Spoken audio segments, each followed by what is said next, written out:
Ayo. A'udzu billahi minasy syaithanir rajim. Bismillahirrahmanirrahim. Munibina ilaihi wattaquhu wa aqimus salata wa la takunu minal musyrikin minal ladzina farraqu dinahum wa kanu syi'a kullu isbin bima ladaihim farihun. Munibina ilaihi, dengan kembali bertobat kepadanya Allah, ya. Wattaquh, dan bertakwalah kepadanya. Wa aqimus shalah, apa artinya, Pak? Apa? Wa aqimus shalah, dan tegakkan salat. Ya. Wala takunu minal musyrikin, dan janganlah kalian menjadi termasuk orang-orang musyrik. Siapa orang musyrik itu? Minal ladzina farraqu dinahum, yaitu orang-orang yang memecah belah agama mereka. Wa kanu syi'an. Tuh syi'an lagi tadi kan? Dan adalah mereka syi'an. Apa tadi syi'an artinya? Bergolong-golongan. Jamak pada syi'ah. Syi'ah. Jamaknya syi'an. Jelek kan Pak di sini kan? Jadi kata syi'ah selalu identik dengan golongan yang jelek di Quran. Selalu itu kan? Selalu. Wa kanu syi'an, dan mereka bergolong-golongan. Kullu hisbin, tiap-tiap golongan. Nah, hisbin itu artinya golongan juga kan? Bisa juga berarti partai. Partai dulu partai apa PKS dulu kan, sebelum PKS apa? Hizbul Adalah dulu tuh. Masih awal-awal tuh. Saya tahu, saya masih sekolah lah ya. Hizbul Adalah artinya Partai Keadilan dulu Pak. Hizbul Adalah dulu. Kemudian jadi PKS, Partai Keadilan Keadilan Sejahtera ya, PKS itu. Nah dulu tuh. Nah, Hizbun artinya partai, golongan. Nah kalau Hizbun bisa baik bisa buruk kalau Hizbun, karena Hizbun itu ada dua di Quran. Ada Hizbullah, ada Hizbus Syaiton ya. Ada Hizbullah, Hizbus Syaiton. Jadi kalau Hizbun bisa baik bisa buruk, tapi kalau Syiah selalu buruk gitu ya. Itu. Nah, kalau Hizbun ada dua di Quran, ada Hizbullah, ada Hizbus Syaiton. Kul hizbin, tiap-tiap golongan, tiap-tiap partai, bima, dengan apa yang ladaihim, di sisi mereka, ya, farihun, mereka bangga. Maksudnya apa yang Pak di sisi mereka? Apanya pun. Mereka bangga dengan namanya, bangga dengan pimpinannya, bangga dengan benderanya, bangga dengan atributnya, bangga dengan gemuknya, uang kasnya, dan sebagainya. Itu farihun. Yang bangga itu pakai untuk merendahkan golongan yang lain. Ya kan Pak? Oh iya, pasti kan. Ya kalau nggak dibanggain nanti nggak dapat suara gitu kan. Ya kan pasti. Diwahkan semua. Seperti itu ya, seperti itu. Nah, itu. Jadi itulah yang buat mereka dikategorikan musyrik karena menyembah nafsu tadi. Nafsu. Kalau di ayat lain disebutkan ara'aita man ittakhadha ilahahu hawahu. Tidakkah kamu Muhammad melihat orang yang menjadikan nafsunya sebagai Tuhan-Tuhannya? Termasuk tadi orang yang menjadikan golongannya sebagai kebanggaan.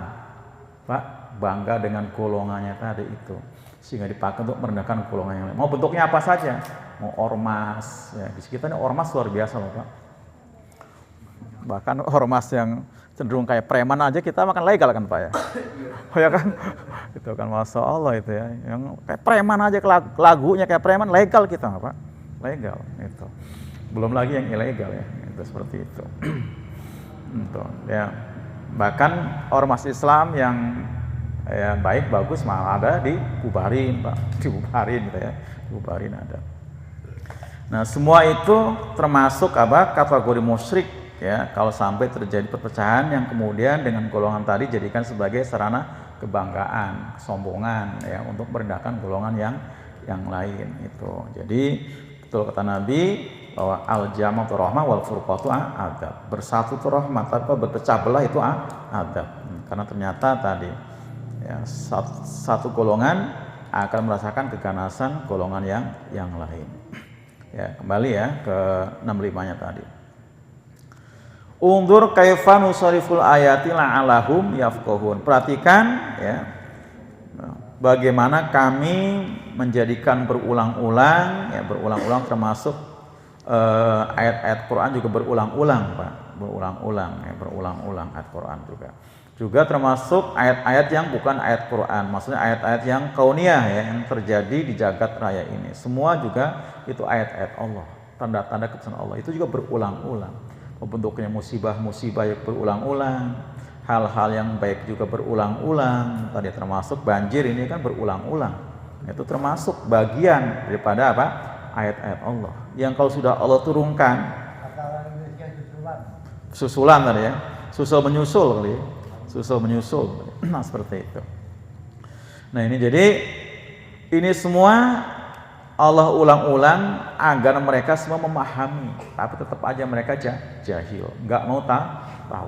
Itu orang-orang musyrik. Kalau orang kafir, orang beriman, Pak, nggak perlu dengan ayat yang apa berulang-ulang ya, peristiwa demi peristiwa baik, atau nggak perlu juga peristiwa yang besar yang dasar. Bisa dengan ayat-ayat yang kecil pun ya, perubahan apapun. Kita ngelihat uban bisa juga menjadi semakin nambah iman. Kita bisa menangis, Pak, juga tuh bisa nambah iman. Banyak orang nggak bisa menangis loh, Pak. Saking keringnya air mata bisa jadi. Nah, kita ternyata masih diberi tangis, itu juga hadiah dari Allah. Biasanya dengan kita menangis, apa Pak? Kesedihan jadi berkurang, sesak darah juga jadi plong hilang, itu termasuk. Nah, itu termasuk ayat Allah juga. Ayat Allah juga seperti itu dan banyak hal. Jadi kita nggak perlu ayat-ayat Allah yang harus berulang-ulang karena kita punya iman. Nah, kalau orang-orang kafir, Pak, mukjizat yang banyak pun nggak bisa menjadikan mereka menjadi iman pada Allah. Tapi kita orang beriman. Ayat Quran nggak usah yang kita tahu paham maknanya, yang nggak tahu maknanya pun kita iman. Alif Lam Mim kita iman. Yasin nggak tahu artinya kita juga bisa beriman. Nun kita nggak tahu ini pun bisa beriman karena kita sudah punya iman. Seperti itu. Nah, ini mereka la'alahum yafqahun tapi tetap tidak memahami. Jadi ada 3 tadi ya Pak ya, 3 hal cara Allah mengadab manusia di dunia. Pertama apa tadi? Datang dari atas ya, bisa lewat tadi ya, dikirim, dijadikan kita memiliki penguasa yang zalim, yang serakah, bisa juga dengan bencana-bencana yang datang dari atas. Jadi kalau menafsirkan itu seperti ini Pak, kita nggak boleh mengambil satu tafsir, kita ambil yang Ibnu Abbas saja, nggak seperti itu. Atau para ulama tafsir kita nafsirkan, nggak boleh. Dua-duanya kita ambil ya, kita ambil. Karena kedua-duanya juga tercakup oleh ayat ini gitu ya, tercakup oleh ayat ini. Jadi nggak boleh kita mengambil satu, membuang yang satu. Bahkan mungkin ada berbagai penafsiran pun kita ambil seperti itu. Kecuali kalau memang penafsiran itu nggak tercakup ya dengan ayat ini. Biasanya ketika ditafsirkan dengan kisah-kisah Israiliyat, nah seperti itu boleh kita ambil, boleh tidak tuh ya seperti itu. Tapi kalau masih tercakup dengan ayat ini berarti kita ambil dua-duanya. Jadi memang azab itu bisa tadi antara penguasa yang zalim yang kita miliki sehingga kita terzolimi dan kita tersiksa. Yang miskin tambah susah ya Pak. Gitu. Bagaimana nggak tambah susah? Sudah miskin Pak, suruh bayar pajak, kan susah kan Pak? Loh iya kan, orang miskin suruh bayar pajak, itu kan gimana coba tuh? Repot banget sekarang itu. Nah, kita mau usaha ya Pak, pengusaha padahal baru juga merintis sudah dipajekin 20%, berat banget Pak. Itu berat banget, itu kan kebijakan yang tidak bijak namanya kan? Loh iya kan? Zakat aja kan Pak, berapa persen sih? 2,5%. Ya, 5% ke pertanian, 10 kalau ada hujan. Tapi rata-rata ya 2,5%, ternak 2,5%, simpanan 2,5%, niaga 2,5% ya seperti itu. Nah, pajak sampai 20% tuh Pak. 20% itu. Benar-benar. Nah, ini kan nggak bijak namanya ya, seperti itu. Nah, kemudian yang kedua tadi apa? Azab yang datang dari bawah. Itu selain tadi menurut Ibnu Abbas adalah pemberontakan rakyat demo sana sini menuntut keadilan dan sebagainya, itu juga bisa berupa bencana-bencana ya, yang realnya kita lihat seperti gempa bumi terus ya, dan kita sering mengalami banjir juga sering, tanah longsor sering kita perhatikan, ada rob dan lain sebagainya. Bahkan ada Pak yang di negara lain nggak ada, kita ada apa Pak? Lumpur lapindo di kita doang gitu Pak kan, air lumpur meluap sampai menenggelamkan 6 kecamatan gitu kan. Di luar kan nggak ada tuh ya kan. Oh ya, banjir lumpur kan tempat lain nggak ada tuh Pak, lumpur nggak ada. Kalau tsunami adalah ya di Jepang sering, di mana gitu, gempa bumi juga gunung meletus. Tapi kalau lumpur lapindo itu kan dari bawah kan Pak, dan itu nggak kuasa nyumbat gitu, luapan lumpur itu nggak kuasa mau di tenggelam di sudah tenggelam itu. Kalau nggak salah 6 kecamatan nggak Pak? 6 kecamatan di daerah itu luas Pak. Kalau Jakarta 6 kecamatan nggak luas-luas amat itu, tapi kalau daerah 6 kecamatan itu luas banget. Itu seperti itu dari bawah. Nah kemudian tadi ya dijadikan apa?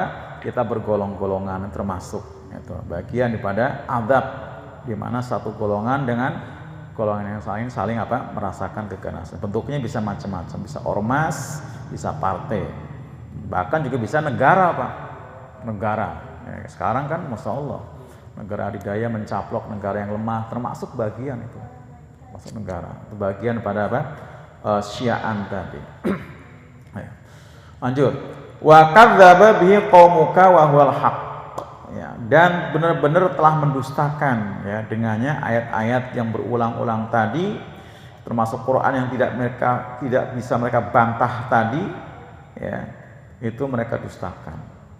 Ya, mereka ingkari. Jadi mendustakan itu artinya apa Pak? Mereka tahu sebenarnya itu benar, tapi mengatakan itu tidak benar. Itu mendustakan. Tahu persis bahwa apa Pak? Ini adalah kacamata, tapi dibilang itu mah bukan kacamata, ini mah kutang. Nah itu mendustakan namanya kan Pak. Oh iya kan? Ini kacamata, tapi dibilang ini bukan kacamata, itu mah kutang. Nah itu mendustakan. Ini air putih, dibilang enggak itu mah susu. Nah, itu namanya mendustakan. Tahu kalau itu air putih sebenarnya, tapi dibilang itu bukan air putih. Itu namanya mendustakan. Itu mereka. Karena penyataannya mereka tidak bisa membantah ya kebenarannya, dan mereka juga tidak bisa membuat tandingan sepotong ayat pun. Tanda bahwa itu adalah mukjizat dari Allah. Kalau itu bukan mukjizat, pasti mereka bisa membuat yang sama. Jadi wawal haq.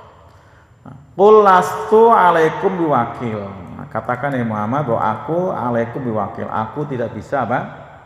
Bertanggung jawab dengan apa yang kalian perbuat. Jadi memang semua para nabi Pak disuruh mengatakan seperti itu, membuat satu apa? Barok atau garis demarkasi yang jelas ya buat orang-orang yang tidak mengimani, supaya lepas tanggung jawab. Nah, seperti itu semua daripada orang-orang atau umatnya yang sudah disampaikan, didakwakan, tidak mengikuti, disuruh berlepas diri, disuruh berlepas diri. Semua para nabi berlepas diri. Yang penting sudah disampaikan, termasuk kita di rumah Pak, di rumah kita sudah mengajarkan ke putra-putri kita, khususnya yang muslimat, yang putri, suruh pakai jilbab. Tapi mereka tetap nggak mau pakai jilbab. Ada yang ke saya bilang, sekolahkan sekolah Islam Pak, TK-nya, SD-nya, SMP-nya di Al-Azhar semua, SD, TK, SD, SMP sampai di SMU-nya. Nah begitu kuliah sampai sekarang ya belum mau pakai jilbab, belum mau pakai jilbab. Nah saya yang penting sudah disampaikan. Ibunya sudah mencontohkan, sudah menasehati, bahkan juga sudah menyampaikan hadis-hadis yang berupa ancaman, melihat macam-macam peristiwa juga sudah dijadikan sebagai ibroh. Selagi kita sudah menyampaikan, kita tidak ada tuntutan yang berat, termasuk ia ke istri kita. Yang penting kita sudah mengajak dan menyampaikan. Tapi kalau kita belum menyampaikan, kita belum mengajak, bahkan kita menyetujui, itu berat tanggung jawabnya. Oh iya kan Pak? Berat itu.